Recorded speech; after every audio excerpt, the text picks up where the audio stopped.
Assalamualaikum dan salam sejahtera cikgu ucapkan kepada anak-anak murid kelas 4 IM dan juga 4 AR. Terima kasih banyak-banyak kerana sudi menonton video PDPR kita pada hari ini. Seperti biasa, Google Meet tidak dijalankan, jadi cikgu akan bagi video PDPR ini sebagai ganti kepada kita punya perjumpaan Google Meet yang sepatutnya lah kan. Okey. Jadi, cikgu harap kamu semua berada dalam keadaan yang sihat dan jaga kesihatan mental dan fizikal kamu. Dan kalau kamu keluar, jaga SOP kerana walaupun kita dah masuk kepada fasa pemulihan negara, tapi sebenarnya kes-kes masih lagi tinggi dan kita kena bertanggungjawab ke atas diri sendiri dan juga orang lain. Okey, so tanpa membuang masa, kita akan teruskan kepada pembelajaran hari ini. Okey, jadinya pada hari ini kita akan bercakap tentang topik yang terakhir dalam bab yang ke-8, iaitu berkenaan dengan peranan Kabinet Pertama Persekutuan Tanah Melayu. Okey, jadinya kalau sebelum-sebelum ni kita dah tengok berkenaan dengan pilihan raya berkenaan pilihan raya Majlis Perbandaran, pilihan raya Perundangan Persekutuan. Okey, jadinya pada hari ini kita nak tengok tentang Kabinet Pertama yang terbentuk dalam Persekutuan Tanah Melayu ni. Okey, tapi sebelum tu kita akan lihat dahulu apakah hasil pembelajaran yang ingin kita capai pada hari ini, ataupun boleh dikatakan sebagai apakah resultnya. Okey, setelah kamu belajar dengan cikgu hari ini, setelah kita sama-sama belajar hari ini, apakah hasil di hujung pembelajaran ini yang ingin dicapai. Okey, yang pertama cikgu nak anak-anak murid cikgu dari kelas 4 IM dan juga 4 AR ni boleh menjelaskan peranan Kabinet Pertama Persekutuan Tanah Melayu. Sebab sekejap lagi kita akan melihat tentang peranan mereka. Jadi cikgu nak di akhir pembelajaran ni anak-anak murid cikgu boleh menjelaskan tentang peranan kabinet ini. Okey, seterusnya kita nak kamu semua boleh menerangkan kepentingan kepimpinan yang berwibawa.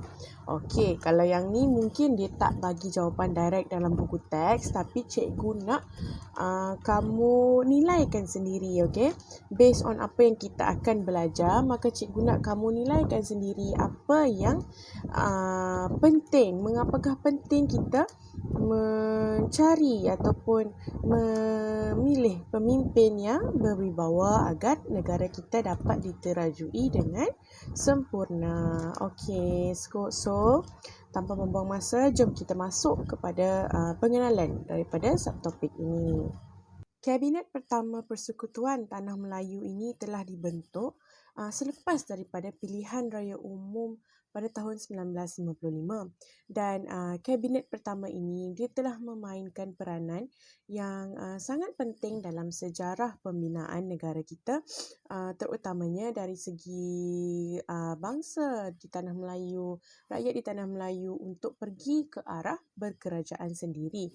Dan dalam kabinet ini, Tunku Abdul Rahman telah dilantik menjadi Ketua Menteri untuk menerajui kepimpinan. Okey, dia menubuhkan kabinetnya sendiri untuk memastikan pentadbiran negara di Persekutuan Tanah Melayu ini dapat dilaksanakan dan berjalan dengan lancar.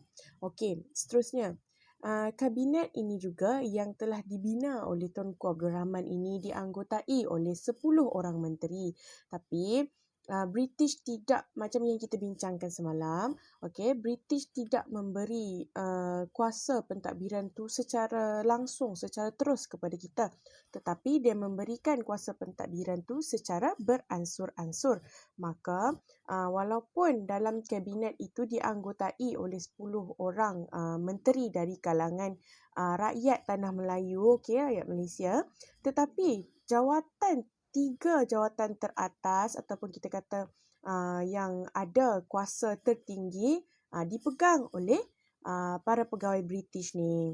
Okey, jadi antara portfolio yang dipegang oleh ketiga-tiga orang pegawai British yang ada dalam Kabinet Persekutuan Tanah Melayu ini adalah seperti portfolio Setiausaha Kewangan, Setiausaha Hal Ehwal Ekonomi dan juga urusan-urusan pertahanan yang dipegang oleh Setiausaha Pertahanan.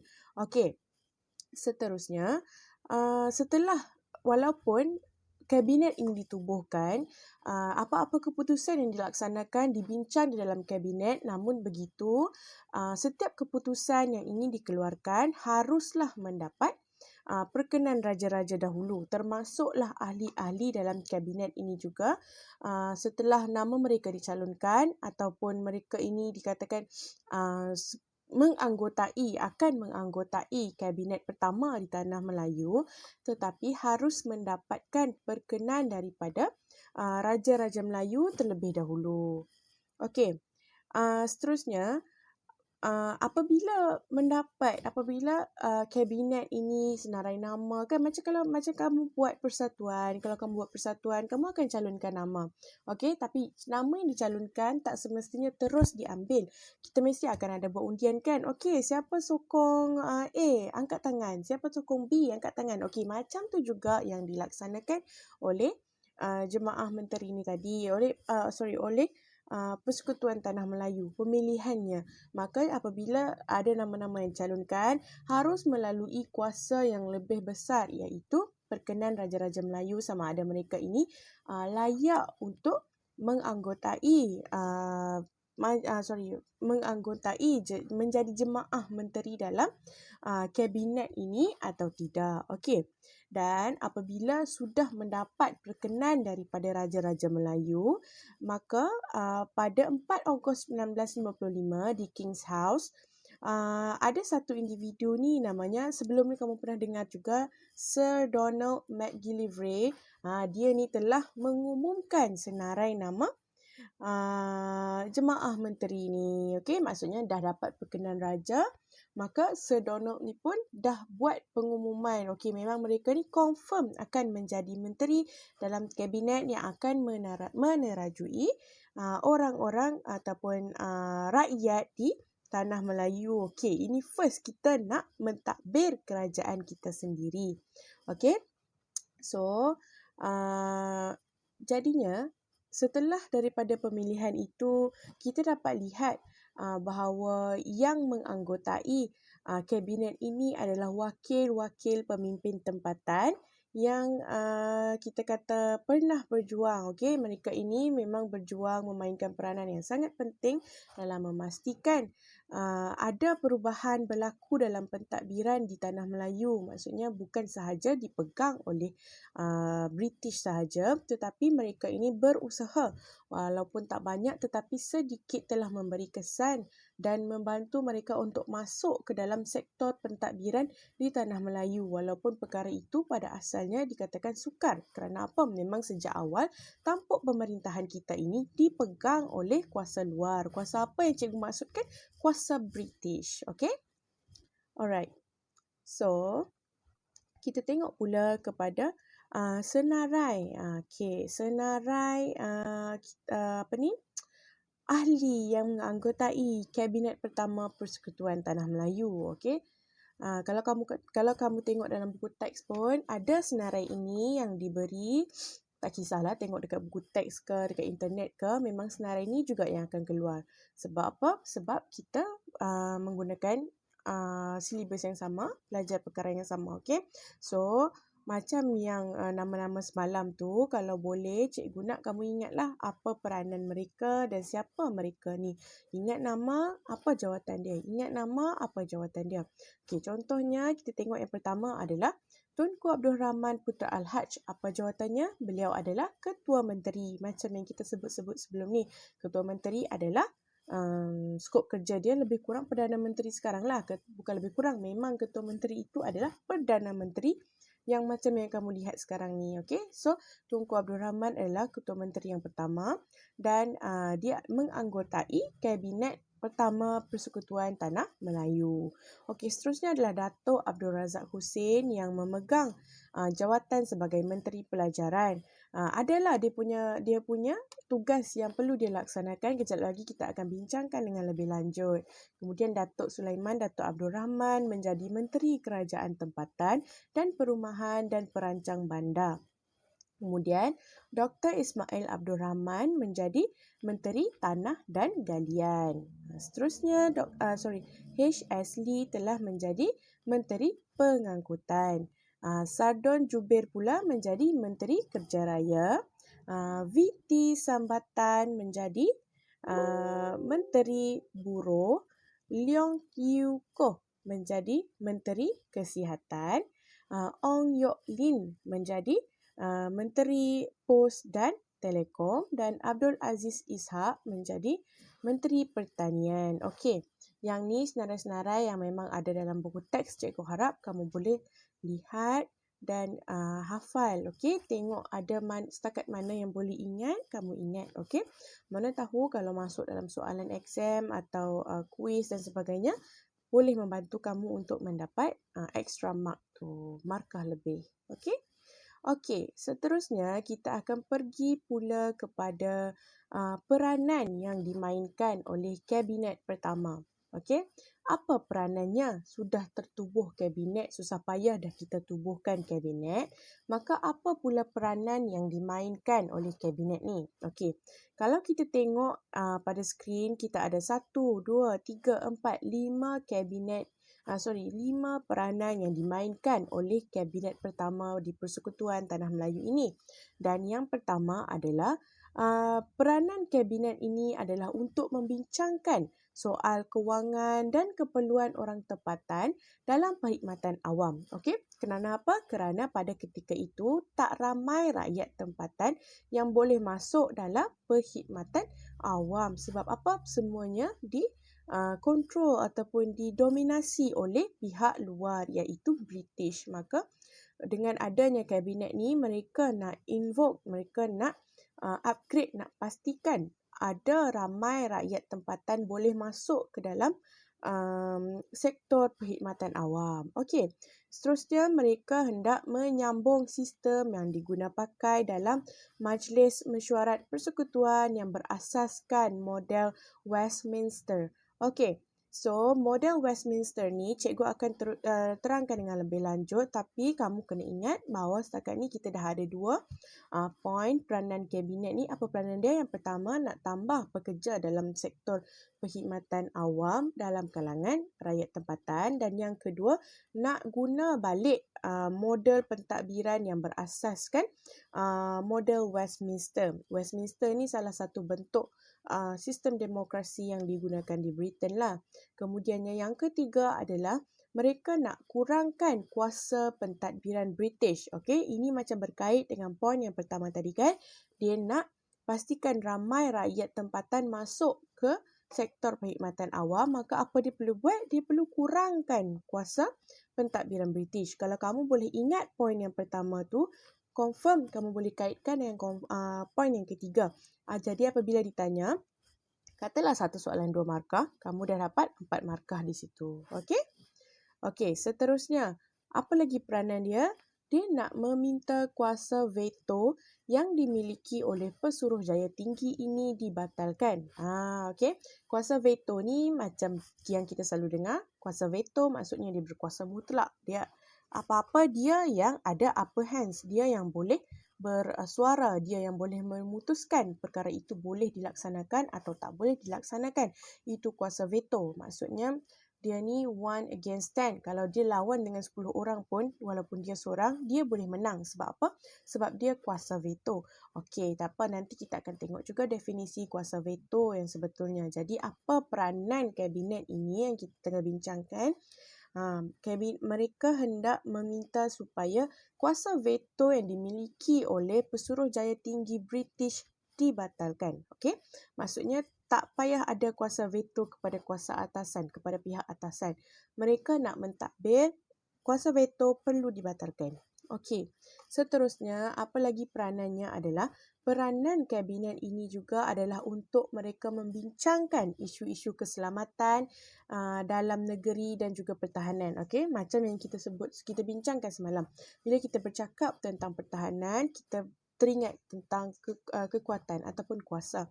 Jadi dengan adanya kabinet pertama ini, maka melalui kabinet ini mereka nak bincangkan isu yang kita kata berbangkitlah, isu berbangkit tentang keselamatan negara. Mereka nak kuatkan pertahanan negara. Okey, so dapat kita ketahui ada berapa tadi kita bincang? Ada 5 perkara yang kita perlu tahu tentang peranan kabinet ni. Okey, dia bukan tertubuh saja tertubuh, tapi dia ditubuhkan untuk memperjuangkan isu-isu ni. Kalau kamu perasan semuanya dia start dengan kata kerja, bincang soal kewangan, sambung sistem Westminster tu, mengurangkan kuasa pentadbiran British, minta kuasa veto dibatalkan dan bincang isu keselamatan. So kalau dia bermula dengan kata kerja macam ni, maksudnya apabila soalan tanya, kamu boleh buat ayat sendiri asalkan ia menyampaikan mesej yang serupa. Tak lari, tak buat fakta sendiri. Okey, maksudnya ikut fakta tapi boleh diceritakan dalam ayat kamu sendiri. Okey? Okey, seterusnya kita tengok pula apakah definisi model Westminster dan juga model kuasa veto ni tadi. Jadi, apabila kita bercakap tentang model Westminster ini, ia bermaksud macam yang cikgu cakap tadi, ia adalah sebuah sistem pemerintahan dalam bentuk demokrasi yang dijalankan oleh Britain. Okey, maksudnya mereka tadi tu nak guna balik sistem demokrasi yang dijalankan oleh Britain ni tadi, maka dia meminta supaya model Westminster itu diguna pakai kembali. Okey, tapi soalan selalunya akan bertanya tentang model apa yang digunakan. Mungkin perkataan Westminster ni sukar untuk diingati, maka dia akan bagi beberapa jawapan yang berbelit-belit juga. Okey, cukup kamu tahu apa itu model Westminster tu. Westminster tu maksudnya salah satu model demokrasi yang digunakan di Britain, dan kalau ditanya apakah model demokrasi Britain yang ingin diguna pakai, yang dituntut oleh kabinet ni, ingatlah model Westminster. Okey, jangan terkeliru. Okey, kuasa veto macam yang kita bincangkan, tapi definisi yang lebih lanjut adalah dia adalah satu hak atau kuasa yang penuh yang diberikan kepada sesuatu pihak dan juga merupakan kuasa pembatal. Kenapa disebut sebagai kuasa pembatal? Contohnya macam tadi kita bincangkan, kalau 1 lawan 10. Dia 1 lawan dengan 10 pihak, tapi apabila katalah 10 pihak ni dah bersetuju untuk buat sesuatu kan, dia dah bincang dalam kabinet, kemudian dia kata okey, kita dah setuju nak bagi peruntukan ini untuk rakyat ini, dia kata macam tu. Tapi apabila kuasa veto, contohnya yang 1 ni, dia dengar, katalah British dengar, kabinet ni nak bagi peruntukan kepada sekian-sekian orang ni, tapi dia tak nak setuju, dia kata tak payah bagi, jangan bagi, tak boleh, saya tak benarkan. Maka walaupun 10 orang tadi bersetuju, tapi peruntukan tersebut tak boleh diberikan kepada pihak yang nak diberi itulah. Sebab apa? Sebab PTB ni, Pesuruhjaya Tinggi ni, ada kuasa veto. Jadinya kabinet ni dia nak hilangkan kuasa veto tu daripada pihak dia nak hilangkan kuasa veto tu dalam pentadbiran di Persekutuan Tanah Melayu. Okay, alright, so moving on. Okay, kita tengok setelah dapat terbentuknya kabinet Persekutuan Tanah Melayu ini, seperti yang kita telah bincangkan juga sebelum ni, Tunku Abdul Rahman telah menjadi ketua menteri. Okey, dia menjadi ketua menteri dan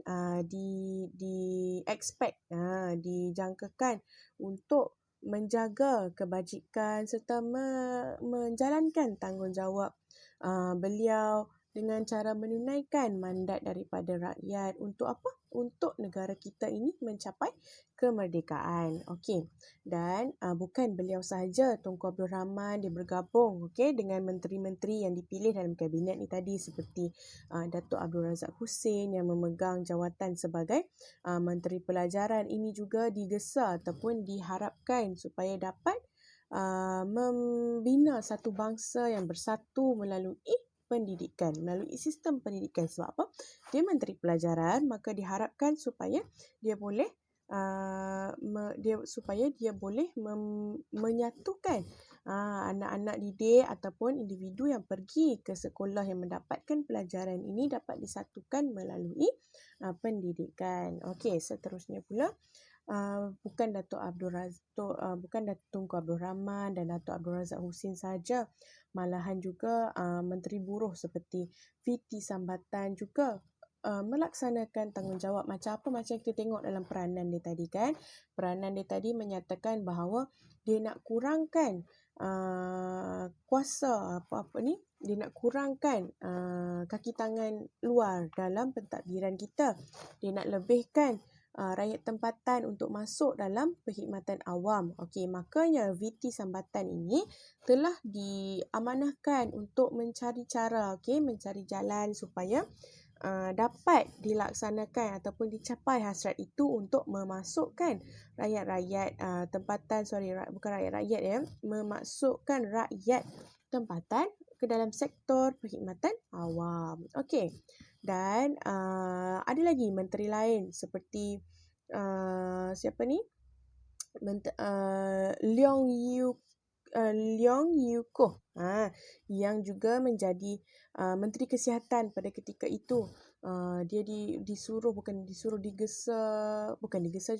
Dia diamanahkan, diharapkan agar dapat menunaikan manifesto yang dijanjikan oleh kabinet ini untuk memberi kemudahan perubatan dan memajukan industri perubatan di Persekutuan Tanah Melayu. Okey, kiranya kita ni baru nak membentuk sebuah kerajaan yang kita kata yang berfungsi. Okey, permulaannya. Okey, kamu bertuah sebab kamu kalau kamu tengok video ni dan baca apa yang ditulis dalam buku teks tu, kamu bertuahlah sebab kamu tahu apa asal usulnya, apa selok beloknya, dari mana hujung pangkalnya, dari mana dia bermula dan sebagainya. Okey, kesannya dapat kita lihat sampai ke hari ini, okey, dalam kerajaan hari ini. Okey, kalau kamu tengok gambar yang tertera di skrin kamu sekarang ni, kita boleh tengok ini adalah